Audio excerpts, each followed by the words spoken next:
Yo! Actuellement, j'ai un 8700K dans mon PC principal et j'aimerais bien changer de processeur. Ça fait 5 ans que je l'ai, il marche encore très bien, j'ai aucun souci avec. J'ai juste envie de changer de processeur parce que ça fait longtemps et l'hardware ça m'intéresse, je trouve ça rigolo. Donc j'ai envie de changer de processeur. Et je vais vous amener avec moi, on va un peu discuter de ce que j'ai choisi, comment, pourquoi, etc. En espérant que peut-être ça aide certaines personnes à avoir un petit peu plus d'informations sur comment on fait un choix de processeur. Truc du genre. Voilà. Donc la première chose que j'ai réfléchi, c'est en budget. À la base, je me donne un budget maximal de 1000 €. Voilà, c'est mon budget max. J'ai pas envie de dépenser plus de 1000 € pour changer de processeur. Ensuite, il faut voir qu'est-ce que je vais changer. Parce que je vais changer de processeur. Mon processeur actuellement il est sur une Z370, donc une carte mère qui est obsolète. Maintenant il n'y a plus aucun processeur récent qui va rentrer dessus. Du coup ça implique forcément que je vais aussi devoir changer la carte mère. Après il y a deux points en plus sur lesquels il faut se décider, c'est la RAM et le refroidissement. Est-ce que je vais devoir changer ma RAM? J'ai déjà 16 Go de RAM en DDR4 que je pourrais tout à fait réutiliser, qui sont très performantes. Mais est-ce que ça vaut le coup de passer à 32 Go? Est-ce que c'est utile? Parler de la RAM en priorité, il y a deux critères principaux, c'est le prix, parce que actuellement sur le prix, 16 Go de RAM, ça a vachement baissé, ça coûte environ 50 €, et 32 Go de RAM, ça coûte 70 à 80 € à peu près. Donc on a 30 € de différence. Et l'utilité. Si on parlait d'utilité il y a un an, on aurait pu dire que 32 Go de RAM, ça sert à rien, mais ça augmente petit à petit la nécessité d'avoir de la RAM, pardon, augmente de plus en plus au fil du temps. Hein. Il y a 10 ans, 8 Go de RAM c'était super. Il y a 2 ans, 16 Go de RAM c'était super. Mais là, on commence à arriver, à mon avis, à l'année où 32 Go de RAM, ça commence à devenir utile. On a des jeux qui commencent à demander plus de 16 Go de RAM. Je pense notamment à Hogwarts Legacy qui est sorti il y a pas longtemps. À Star Citizen, s'il sort un jour, ça commence. À mon avis, 2023, c'est l'année où il faut commencer à mettre 32 Go de RAM si le budget est un petit peu confortable. Surtout pour 30 € de différence. À mon avis, c'est souvent possible de les caser. Donc, dans mon cas, je vais changer de RAM. Je vais aussi me prendre un kit de 32 Go de RAM. Ensuite, le refroidissement. Moi, en l'occurrence, j'ai un water cooling custom. Et le waterblock de mon processeur ne sera de toute façon pas compatible avec quoi que ce soit que j'achète, donc il faudra que je m'achète un nouveau waterblock pour le CPU. Voilà. Donc maintenant, je connais les 4 trucs que je vais devoir acheter. Comment les choisir? Est-ce que je prends un CPU Intel, AMD, une carte mère, une B, une Z, une H, un machin, la RAM, quelle vitesse, quel machin, quel timing? C'est pas facile. La première chose qu'on va essayer de décider, c'est sur le CPU. Donc je vais prendre la belle liste de CPU que j'ai fait, qui se base un petit peu sur des tests de Gamers Nexus, Hardware Unbox, Tom's Hardware. J'ai compilé une petite liste qui donne un petit peu une moyenne de performance. C'est pas parfait. Dans certains jeux, l'ordre il sera pas du tout juste. Dans d'autres jeux, il sera toujours pas juste, mais complètement dans l'autre sens. Mais disons que ça donne une assez bonne idée, quoi, une moyenne. Alors, on va essayer de réduire cette liste pour qu'il reste plus que 3-4 CPU, parce que là c'est un peu le bordel. Déjà, les CPU qui ont 2 générations, ils peuvent disparaître. Ceux-là, j'en veux pas. Ensuite, les CPU qui ont énormément de cœurs, et qui vont être du coup très chers parce qu'ils ont beaucoup de cœurs. Moi, mon utilisation, c'est principalement du gaming. Un petit peu de montage de temps en temps quand je fais des vidéos, mais ça reste rare et mon utilisation principale c'est du gaming. Les CPU à 16 cœurs, 12 cœurs, pour du gaming, ça sert à rien. Donc je sais que je peux déjà enlever ça, 16 cœurs, je m'en fiche, 12 cœurs, m'en fiche, 10 milliards de cœurs, m'en fiche, trop de cœurs, m'en fiche, pareil, trop de cœurs, hop, trop de cœurs, voilà, ces deux-là aussi. Ok. Donc on a déjà enlevé pas mal de choses. Ensuite, moi, dans mon cas personnel, ça va pas forcément s'appliquer à vous, j'ai un deuxième PC qui a un Ryzen 5600. Donc j'ai déjà un PC avec ce PC-là, avec ce processeur-là, pardon. Donc tous ces trucs-là là, de la même génération, j'ai pas trop envie de les prendre, parce que j'aimerais bien aussi un truc d'une nouvelle génération pour voir un petit peu. Le 12400, c'est un très bon CPU, mais j'ai un budget qui est un peu plus élevé. J'aimerais bien mettre un petit peu plus d'argent pour un CPU un petit peu plus performant, ce que je peux me permettre pour le fun. Je l'enlève aussi. On a nettoyé encore un petit peu. Le 12700K est environ au même prix que le 13600K, et il est moins performant, on peut l'enlever. Le 7700X, trop cher, on peut enlever. 7600X, trop cher, on peut enlever. Hop. Ok, donc là on commence à avoir fait un petit peu de ménage déjà, c'est pas mal. Il nous reste 12600K, génération précédente, j'aimerais bien avoir un truc de la dernière génération, le 13600K c'est à peu près pareil parce que c'est plus performant et c'est pas beaucoup plus cher en termes de performance par euro. Bon, 12600K on peut l'enlever. 7600, relativement bon CPU, il a assez peu de cœur pour le prix. Si on regarde tous les autres processeurs qui restent dans la liste, c'est le seul processeur qui a 6 cœurs réellement. Je vais l'enlever sur ça parce que je fais pas beaucoup de montage, mais des fois j'en fais quand même, et à ce moment-là j'aimerais bien avoir plus de cœurs pour terminer mes montages plus rapidement pour pouvoir retourner jouer quoi. J'enlève. Le 7700, je vais l'enlever aussi, et avec le 5800X 3D, les deux là ils vont être enlevés. Pas parce que c'est des mauvais processeurs, le 7700 est un peu cher, mais bon, à la limite. Je vais les enlever parce que mon deuxième PC c'est déjà un CPU AMD, et lui il va rester du coup, et j'aimerais bien garder un PC AMD et un PC Intel, pour pouvoir, je sais pas, faire des tests, s'il y a des choses qui arrivent, des nouvelles, les CPU AMD marchent pas sur CSGO, les CPU Intel marchent 10 fois mieux sur tel jeu qui vient de sortir. J'aimerais bien garder une plateforme Intel et une plateforme AMD. Donc le 7700 je vais l'enlever, et le 5800X 3D j'enlève aussi. Pas parce que c'est pas des bons CPU, juste pour la raison que je viens de citer. Le 7800X 3D se discute parce que oui c'est un CPU AMD, oui c'est en totale contradiction avec ce que je viens de dire, mais il n'est pas encore sorti, hein. Il sort la semaine prochaine si je me trompe pas, mais c'est le CPU le plus performant qui existe, qui va exister en tout cas pour le jeu vidéo. Donc ça garde quand même. Pour l'instant, je le laisse. Voilà. Donc là, on a éliminé beaucoup de choses. Il nous reste le 13600K, CPU pas extrêmement cher, aux alentours de 330-350 €, qui est souvent considéré comme un des meilleurs rapports performance-prix de cette génération, qui a de très bonnes performances pour pas très cher. Le 13700K, qui est concrètement assez proche, sauf qu'il a 8 cœurs performance au lieu de 6, donc il a 2 cœurs de plus. Aujourd'hui, qu'est-ce que ça change? Bah, ça change une petite dizaine de FPS, quoi, à vue de nez, hein, en moyenne.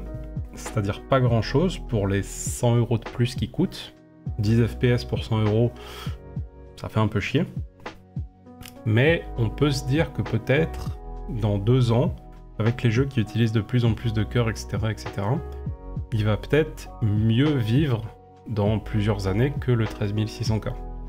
C'est impossible de prédire l'avenir, on sait pas. Si ça se trouve, les jeux vont arrêter d'utiliser plus de cœurs. Si ça se trouve, les jeux vont passer à tous utiliser 16 cœurs, et le 13700K sera aussi pourri que le 13600K. On sait pas, donc c'est difficile à dire. Et le 7800X 3D a aussi 8 cœurs, donc voilà. Donc j'ai ces 3 processeurs là. Maintenant, on va chercher une carte mère. On va garder ces 3 là, on va faire des configs pour ces 3 là et on va voir un petit peu. On va chercher une carte mère. Pour chercher une carte mère, il y a quelques points importants. Donc si je prends un CPU, je mets un 13600K. Un KF c'est moins cher, il n'y a pas de partie graphique, c'est moins cher, mais moi j'ai une carte graphique, donc je m'en fiche. Carte mère. On a déjà plusieurs options de chipset. Tous ces trucs-là vont être compatibles avec les cartes mères. Le chipset H610, c'est le chipset low cost. Les B660 et B760, c'est les chipsets milieu de gamme, on va dire, qui autorise l'overclocking de RAM, maintenant, si je me trompe pas, mais qui autorise pas l'overclocking de CPU. Et les Z690 et 790, c'est le chipset haut de gamme, donc qui est plus cher forcément, qui autorise l'overclocking du CPU. Dans mon cas, l'overclocking, c'est quelque chose qui m'amuse, que je fais pour le loisir. Ça fait pas gagner des performances en jeu, ok? Dans les CPU récents, l'overclocking, si vous le faites pour gagner des performances en jeu, globalement c'est de la branlette et ça sert à rien. Moi je le fais parce que ça m'amuse et ça me dérange pas. Disons que je suis d'accord pour payer 40 à 50 € de plus ma carte mère pour pouvoir faire de l'overclocking dessus. Voilà. Donc je vais me limiter au chipset Z qui me laisse overclocker. Donc j'ai le Z690 et le Z790. Le 690 c'est celui qui est sorti avec les Intel 12000, etc. Et le Z790 c'est celui qui est sorti avec les Intel 13000, etc. Ils sont compatibles entre eux, mais les cartes mères Z690 n'ont pas forcément le BIOS mis à jour pour pouvoir supporter les Intel 13000 machin. Et pour pouvoir le mettre à jour, il faut mettre un CPU compatible, c'est-à-dire un 12000. J'ai pas de 12000 pour le mettre à jour. Heureusement, il y a une parade à ça. Si j'ouvre, il me faudrait des photos de la carte mère. Ouais. Donc, certaines cartes mères ont un petit bouton là. Il est pas dans 99% des cas, il est là. Des fois, il est sur la carte mère. Peu importe. C'est un bouton qui s'appelle BIOS Flashback. Ou alors Easy Flash, ou je ne sais quel nom marketing selon la marque. C'est un bouton qui permet d'utiliser une clé USB pour pouvoir mettre à jour le BIOS sans CPU compatible. Donc c'est le bouton magique qui permet d'utiliser une Z690 sans avoir de problème. Ok. Donc si je prends une Z690, il faut que je fasse attention à ce que ce bouton de BIOS Flashback soit présent. Ensuite, on va trier par prix décroissant et on va réfléchir selon, en gros, 3 critères. Je vais ouvrir 2 cartes mères là, hop. On va l'ouvrir sur LDLC, il y a des belles photos haute résolution. Hop. On va réfléchir sur 3 choses. Première chose, le nombre de ports USB.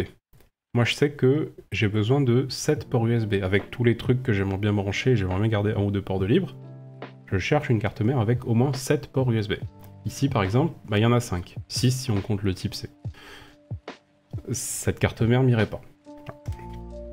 Deuxième point qu'on va regarder, c'est l'étage d'alimentation. Le truc qui est là, qui sert à prendre le 12 volts qui vient de l'alimentation en haut à gauche et à le convertir en 1,2 volts que le CPU va utiliser. Cet étage d'alimentation, il fait cette conversion-là. En la faisant, il chauffe et il est plus ou moins efficace selon la carte mère. Pour savoir si c'est bien ou pas, parce que là, juste avec l'image, on peut pas vraiment savoir si c'est bien, il faut aller regarder des tests sur internet. Ça s'appelle les VRM, ou tout cet étage d'alimentation là, pour Voltage Regulation Module. Module ? Je sais plus. Bref, Voltage Regulation. Vous pouvez faire des recherches sur internet, VRM B660 machin, ou VRM Z660 690 A Pro. Machin, on fait des tests, on regarde, est-ce que les VRM chauffent, à combien, etc. Est-ce que ça chauffe moins que ça, bla bla bla bla. On passe du temps à faire des recherches sur toutes les VRM des cartes mères qui nous intéressent.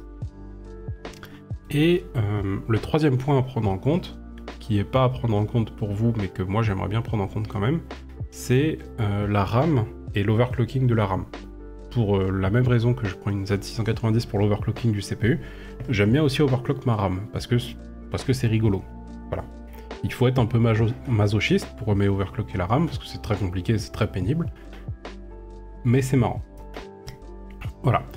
Donc c'est ces 3 critères-là que je vais prendre en compte. Et le prix, hein, évidemment, ça me semble, j'en ai pas parlé parce que ça semble logique, mais il faut aussi évidemment regarder le prix. Donc la carte mère idéale, c'est celle qui a, pour moi, 7 ports USB, qui a un bon étage d'alimentation, qui a un overclocking de RAM qui est pas mal, et qui coûte pas trop cher. Et qui a un BIOS flashback si c'est une Z690.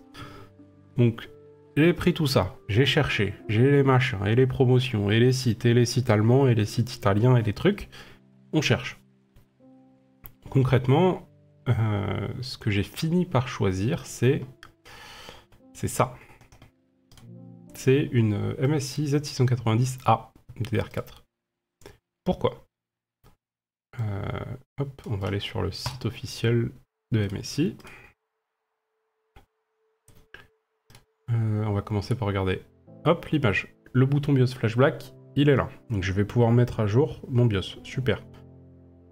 Deuxième, les ports USB, j'en ai 4, 5, 6, 7 et un type C.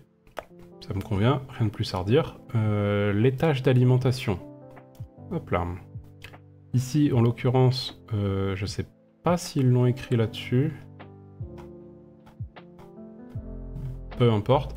L'étage d'alimentation, c'est un étage d'alimentation 14 phases. Il chauffe pas énormément pour un 13600K. Il y a des cartes mères qui font mieux, hein, évidemment. Mais pour ce que je vais en faire, pour un 13600K, un 13700K, il n'y a aucun souci avec ça, ça ira parfaitement. C'est pas un souci. Et surtout, au niveau de l'overclocking de RAM, il y a deux manières de regarder. Vous pouvez aller dans les détails des spécifications, et là vous avez des fréquences, avec les deux ranks et les machins. On est sur un DIMM par... Alors, DPC c'est pour DIMM per channel, c'est pour dire que j'ai que 2 barrettes de RAM au lieu de 4. 2 DPC c'est 4 barrettes de RAM, un DPC c'est 2 barrettes de RAM. Ensuite, 1R et 2R, c'est les memory rank. Alors ça, c'est un peu compliqué. Il y a single rank et dual rank. Je mettrai des vidéos. Ok, je mettrai des vidéos dans la description. Je mettrai Hardware Unbox et Buildzoid, parce que c'est un peu compliqué. Mais en gros, 2 ranks, c'est très légèrement plus performant que 1 rank. Ça change rien. Il faut pas s'en inquiéter de tout ça. Ça, c'est de la branlette, encore une fois. Voilà. Donc, on peut regarder la capacité d'une carte mère à overclocker la RAM en regardant les fréquences qui sont écrites là, 5300, 4800, etc. Ça donne une première approche, mais ce qu'il faut surtout faire après, c'est aller dans la catégorie support, dans l'onglet compatibilité, et hop, on va aller dans l'onglet memory, qui va nous montrer du coup la compatibilité de la RAM, et les kits de RAM qui ont été testés sur cette carte mère par MSI, et ils ont dit, ah ouais alors, ce kit-là, à cette vitesse-là, avec 2 barrettes, avec une barrette ou 2 barrettes, il marche, à cette tension-là. Selon le CPU, etc. etc. Donc moi j'aurai probablement un 13, en tout cas si je prends un CPU Intel, ça sera un 13 Gen, voilà, là, un 13000 machin K.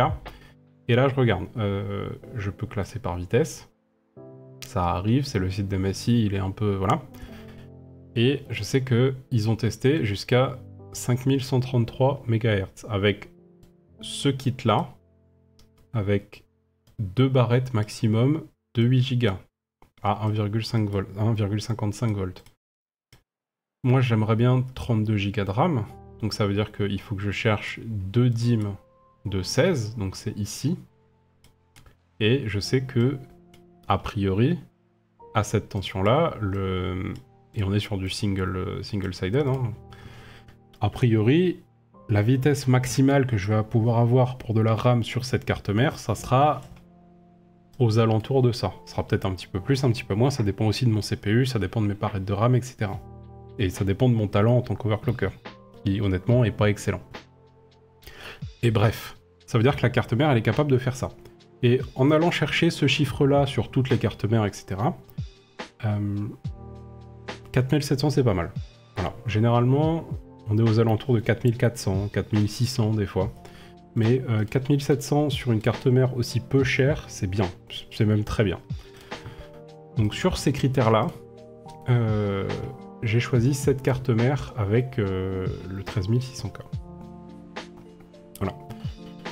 Ensuite, j'ai fait exactement le même principe pour le 13600K, le 13700K, le 13600K en DDR5 et le 7800X 3D.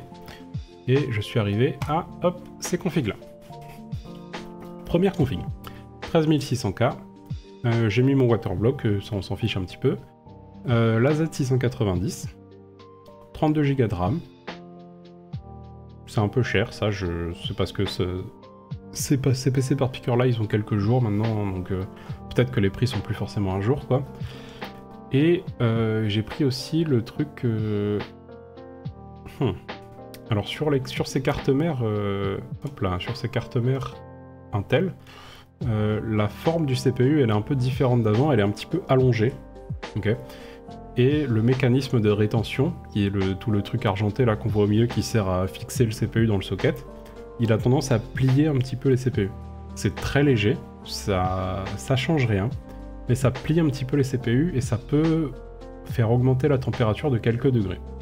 Voilà. C'est pas un problème, hein, c'est juste quelque chose qui existe. Donc une solution à ça, c'est de prendre des petites frames comme ça là. Ah oui, on voit vraiment rien. Mais des petites frames qu'on met et qu'on visse après là-dedans à la place du mécanisme de base. Et ça permet d'appuyer mieux et de pas plier le CPU. Voilà. Ça coûte 10 €. Moi, si je me fais une config, j'en prendrais un. Voilà. Pour 10 €, on va pas non plus s'emmerder, quoi. Donc ça, c'est une des configs. 740 €. Ensuite, j'ai une autre config avec un 13600K et de la DDR5. Et du coup, une carte mère adaptée à la DDR5. C'est 100 € de plus, 800 €. Ensuite, le 13700K. C'est la config que j'appelle config overclocking de RAM. Parce qu'elle a une spécificité, elle a une carte mère avec seulement 2 slots de RAM. Si je ferme ça, si je vais là, que là je tape Edge. Hop. C'est cette carte mère là. Elle a la particularité d'avoir seulement 2... Bon, c'est une ITX, mais ça, on s'en fiche un peu. Elle a 2 slots de RAM. Avoir 2 slots de RAM, ça permet... c'est des questions de lignes de transmission en haute fréquence qui sont un petit peu complexes. Peut-être ça fera l'objet d'une vidéo à part, je sais pas. Concrètement, ça permet d'overclock plus la RAM. Voilà, ça augmente la stabilité de la RAM. Quand on a que 2 slots, au lieu d'avoir 2 slots et 2 autres slots qui se promènent, qui font des interférences, qui changent l'impédance de la ligne et qui juste c'est des lignes de transmission, quoi. Donc la taille de la ligne a un rôle à jouer sur l'impédance. Et selon où on se balade sur la ligne, eh ben ça crée des dégradations, ça change l'impédance. Bref. 2 slots de RAM, c'est mieux pour faire de l'overclocking. Voilà. Mais du coup, c'est une CM à 400 balles. Bon, le prix LDLC, on n'en parle pas, mais c'est une CM à 400 €. Donc ça, c'est la troisième config à 1200 € qui s'appelle la config OCRAM. Et la dernière config, c'est la config 7800X3D. Le CPU, c'est pas le bon parce qu'il n'est pas encore sorti, mais j'ai mis le prix, à mon avis, approximatif du CPU. Du coup, il y a une carte mère adaptée et de la DDR5 aussi, parce que la plateforme AM5 est uniquement compatible DDR5. Donc, une fois que j'ai fait mes 4 configs, j'ai mis le prix et je suis parti chercher c'est quoi les performances de ces trucs-là.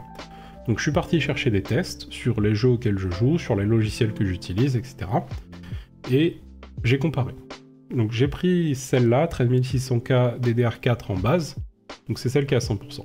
En passant de la DDR5, je paye 100 € de plus. Je gagne 3% de performance dans les jeux, moyenne, et je gagne rien sur le montage vidéo. Pas top.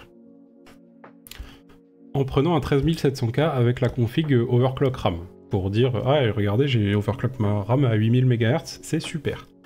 Donc pour avoir le droit de dire ça, c'est une config à 500 € de plus, déjà, hein, quasiment le double du prix. Je gagne 7% de performance dans CSGO, 10% de performance dans les autres jeux, 10% de performance dans le montage. Donc ce chiffre, il est peut-être un peu bas, ce chiffre-là, c'est peut-être plutôt 15%, c'est peut-être pourtant plutôt 15%. Mais n'empêche qu'on est à peu près sur du plus 70% de prix pour du plus 15% ou même 20% si on veut de performance. Ça fait un peu cher à avaler, quoi. Et 7800X3D, du coup, on est sur du 1100 €, donc aussi plus 400 € par rapport à la config de base, pour du gain de 25% sur CSGO, 15-20% sur les jeux, 10% sur le montage. Pareil, ça fait 60% de prix en plus pour 20% de perf en plus. ça fait cher, ça donne pas trop envie quoi. Donc au final, une fois que j'ai fait ça, bah j'hésitais, la config AMD j'ai décidé de l'enlever parce que ça me semblait trop cher pour rien. Ah, si je sélectionne pas le bon truc ça risque pas de partir. Ça j'ai décidé de l'enlever. Ça j'ai décidé de l'enlever aussi parce que la DDR5 en 2023 c'est trop récent, c'est trop cher, ça vaut vraiment pas le coup. Et du coup j'ai décidé d'hésiter entre...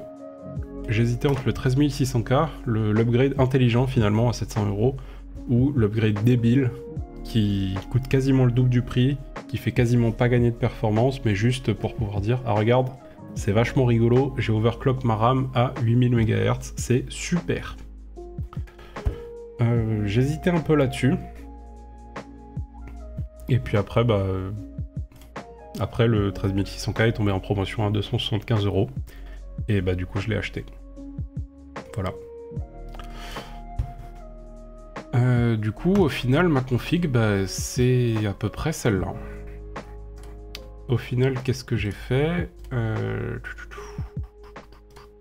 J'ai acheté... hop là. Qu'est-ce que j'ai fait au final? Ça, je l'ai acheté 275 €. Hop. La carte mère, j'ai pris celle-là, je l'ai achetée d'occasion. Je l'ai achetée d'occasion sur eBay à un magasin allemand qui les vendait d'occasion pas trop cher. Elles étaient reconditionnées par MSI, donc il y aura a priori pas de soucis. Je l'ai pas encore reçu, mais je pense que ça ira. La RAM, je l'ai pas encore achetée, j'attends une promotion, je pense, un truc comme ça. Donc au final, avec ces prix-là, je me suis fait un upgrade à 650 €, pardon, avec un 13600K. Voilà. Et je pense que ça sera chouette. Je recevrai tout ça dans les prochaines semaines. Il y aura probablement un stream, je sais pas quand, en stream où je vais démonter l'ancienne plateforme, vider mon water cooling, nettoyer mon water cooling, remonter celui-là, remplir le water cooling.